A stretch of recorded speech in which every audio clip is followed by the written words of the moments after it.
Gift city అంటే ఏంటి? Gift city అనేది మనకు ఒక ఇంటర్నేషనల్ ఐఎఫ్ఎస్సి సెంటర్ లాంటిది. సో ఇందులో ఇన్వెస్ట్ చేసే వాళ్ళకి ఇండియా ఎటువంటి ట్యాక్స్ అనేది వేయదు. కాకపోతే ఇప్పుడున్నటువంటి క్రైసిస్తో మళ్ళీ మనం ఇటువైపు ఆలోచించాలా, ఆల్టర్నేట్స్ ఏమున్నాయి అని. Invest from their bank of America account, లేదా బ్యాంక్ ఆఫ్ ఇంగ్లాండ్ అకౌంట్ నుంచి చేయొచ్చు, లేదా ఎమిరేట్స్ బ్యాంక్ నుంచి, ఎమిరేట్స్ నేషనల్ బ్యాంక్ నుంచి చేయొచ్చు. గిఫ్ట్ సిటీ ద్వారా వాళ్ళు డిఫరెంట్ మార్కెట్స్లోకి వాళ్ళు ఎక్స్ప్లోర్ అవ్వచ్చు. ఇంత చేయాలి అనేది ఏమన్నా రెగ్యులేట్ చేసి పెట్టారు? $1.5 lakh. సో మెయిన్గా 2 టైప్స్ ఉంటాయండి. ఒకటి ఇన్బౌండ్ ఫండ్, రెండు అవుట్బౌండ్ ఫండ్.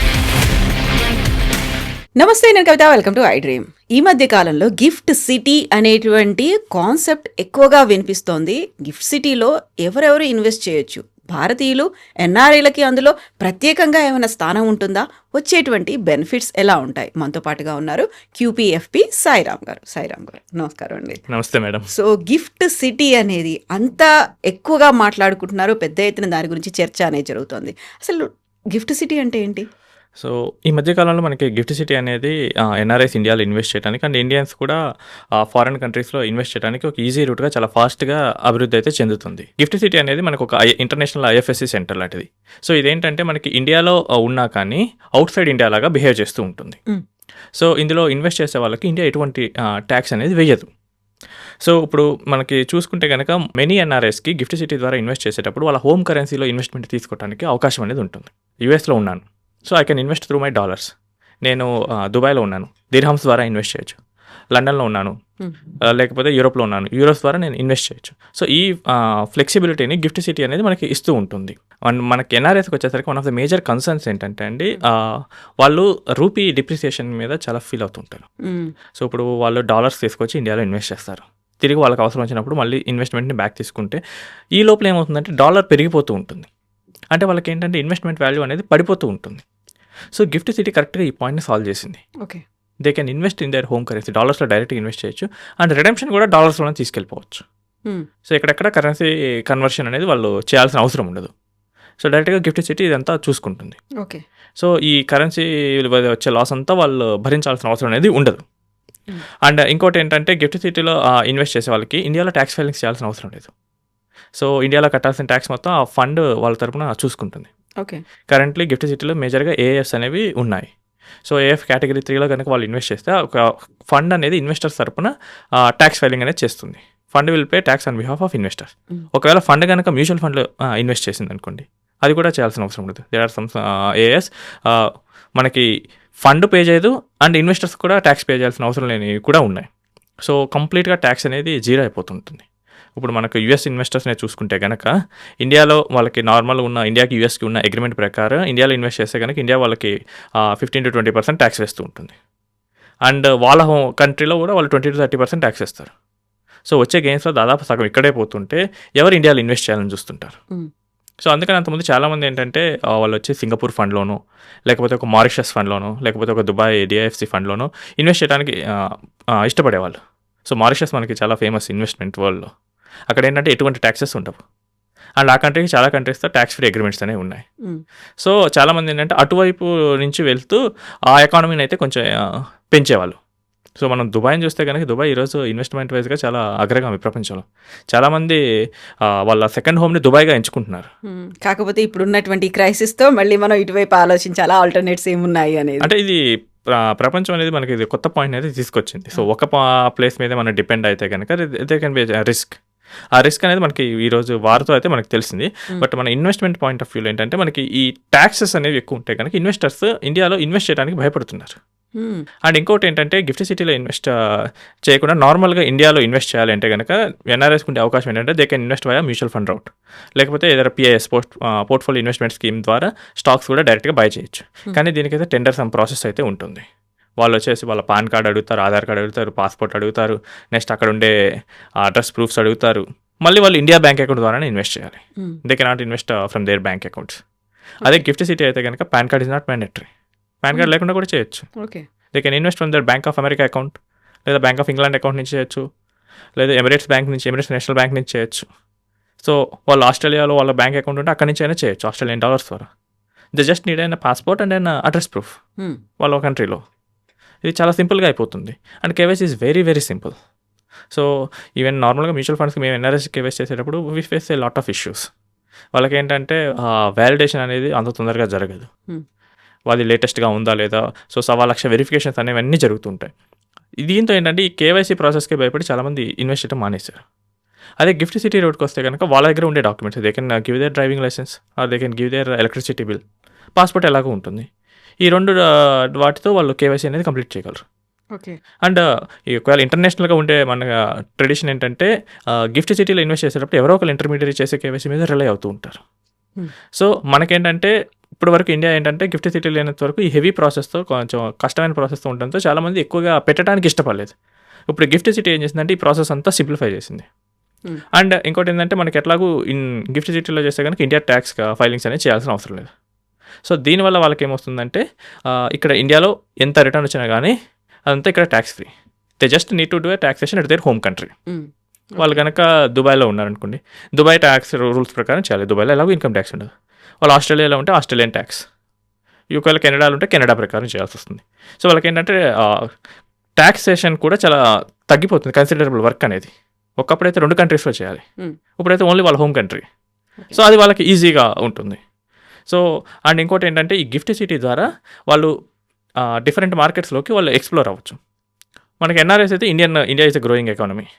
సో మనకేంటంటే మన సైజ్ పెరుగుతూ ఉంటుంది కాబట్టి, మనకి యూత్ పాపులేషన్ ఎక్కువ ఉంది కాబట్టి మనకి కంటిన్యూస్గా అయితే ఆ గ్రోత్ అనేది వస్తూ ఉంటుంది for the next 2 decades at least. So ఈ గ్రోత్ స్టోరీలో వాళ్ళు పార్టిసిపేట్ చేయడానికి అవకాశం ఉంటుంది. అండ్ గిఫ్ట్ సిటీలో ఎన్ఆర్ఎస్ఏ కాకుండా ఇండియన్స్ కూడా ఇన్వెస్ట్ చేయొచ్చు. ఓకే. ఇప్పుడు ఇండియన్స్కి ఏంటంటే మనకి ప్రపంచంలో ఉండే ఆపర్చునిటీస్ ఉంటాయి. సో వాళ్ళు కూడా బయటకు వెళ్ళి ఇన్వెస్ట్ చేయొచ్చు. So I can invest in US market, I can invest in Chinese market, ఇలాంటి యూరోప్ మార్కెట్స్, ఇలాంటి వాటిలో మనం ఇన్వెస్ట్ చేయడానికి అయితే స్కోప్ ఉంటుంది. సో ఇప్పుడు ఇందులో ఉండేటువంటి టైప్స్ ఏమైనా ఉంటాయి? అందులో మినిమం ఇన్వెస్ట్మెంట్ ఇంత చేయాలి అనేది ఏమైనా రెగ్యులేషన్ చేసి పెట్టారా? సో గిఫ్ట్ సిటీలోకి వచ్చేసరికి మనకు మినిమం ఇన్వెస్ట్మెంట్ అనేది $1.5 lakh ఉంటుంది. ఓకే.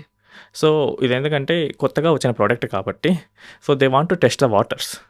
సో రిటైలర్స్ కాకుండా కొంచెం హెవీ ఎక్స్పీరియన్స్డ్ ఉన్న ఇన్వెస్టర్స్, కొంచెం పెద్ద అమౌంట్లో పెట్టే వాళ్ళ ద్వారానే వాళ్ళు చూడాలనుకుంటున్నారు. మినిమం $1.5 lakh తో మనం ఇక్కడ అనేది ఇన్వెస్ట్మెంట్ అనేది స్టార్ట్ చేయొచ్చు. అండ్ గిఫ్ట్ సిటీలో ఓన్లీ ఈ ఏఎఫ్సే కాదండి, దేర్ ఆర్ పిఎంఎస్ స్కీమ్స్ ఉంటాయి, మ్యూచువల్ ఫండ్స్ ఉంటాయి, బ్యాంక్ అకౌంట్స్ ఓపెన్ చేయొచ్చు, ఇన్సూరెన్స్ పాలసీస్ కూడా తీసుకోవచ్చు. సో స్కీమ్ స్పెసిఫిక్ కాబట్టి మనకి మినిమం టికెట్ సైజ్ అనేది ఉంటుంది. And there are some PMS managers who start their office in gift city. So వీళ్ళకి ఏంటంటే $75,000 USDతో మినిమం టికెట్ సైజ్ అనేది ఉంది. బట్ ఇప్పుడు వరకు అయితే మేజర్గా ఏంటంటే ఏఎఫ్స్ రూట్లో ఉన్నాయి. ఏఎఫ్స్ అయితే కనుక మనకి ఇన్బౌండ్గా తీసుకోవాలనుకుంటే కనుక $1.5 lakh అయితే ఉన్నాయి.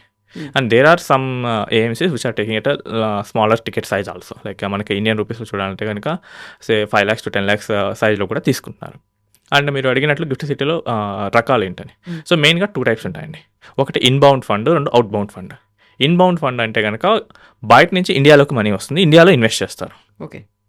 సో వాళ్ళు ఏం చేస్తారంటే ఎన్ఆర్ఎస్ దగ్గర నుంచి they can take the money and they will feed in to Indian markets. So this very simple, India growth స్టోరీలో పార్టిసిపేట్ చేయాలనుకుంటే. అండ్ గిఫ్ట్ సిటీలో చాలామంది రెసిడెంట్ ఇండియన్స్ కూడా ఇన్వెస్ట్ చేయొచ్చు, అది చాలామంది తెలియదు. ఇప్పుడు మనకు చూడాలనుకుంటే కనుక మనకి ఇండియన్ మార్కెట్స్లో కనుక మన ఐటీ కంపెనీస్ ఏంటి, TCS consulting, Infosys is consulting, ఇలాంటివి మెయిన్. యాక్సెంచర్ అది కూడా కన్సల్టింగ్ ఎక్కువ చేస్తుంటుంది. బట్ గ్లోబల్గా ఐటీ చూస్తే గూగుల్ ఎంత ఇన్నోవేషన్ చేస్తుంది, మెటా, నెక్స్ట్ ఇప్పుడు డీప్సీక్ వచ్చింది, క్లాడ్. సో వాళ్ళ ఇన్నోవేషన్ ఏ లెవెల్లో ఉంది. సో మనం ఓన్లీ ఇండియాలో ఇన్వెస్ట్ చేస్తే అది మిస్ అయిపోతాం కదా. Semi conductors, so Nvidia and semi conductors మనకి తైవాన్ మార్కెట్ బాగా ఫేమస్. నెక్స్ట్ ఏఐ మనం ఇందాక మాట్లాడుకున్నాం, అంటే disruptive materials, block chain technology. So block chain అంటే చాలామంది క్రిప్టో కరెన్సీ ఒకటే అనుకుంటారు, but crypto currency block chain technology ద్వారా డెవలప్ చేశారు. అంటే దీని ఇంకా చాలా వాటిలో వాడుతూ ఉంటారు. ఈ టెక్నాలజీస్ ఇండియాలో ఇంకా లేవు అసలు.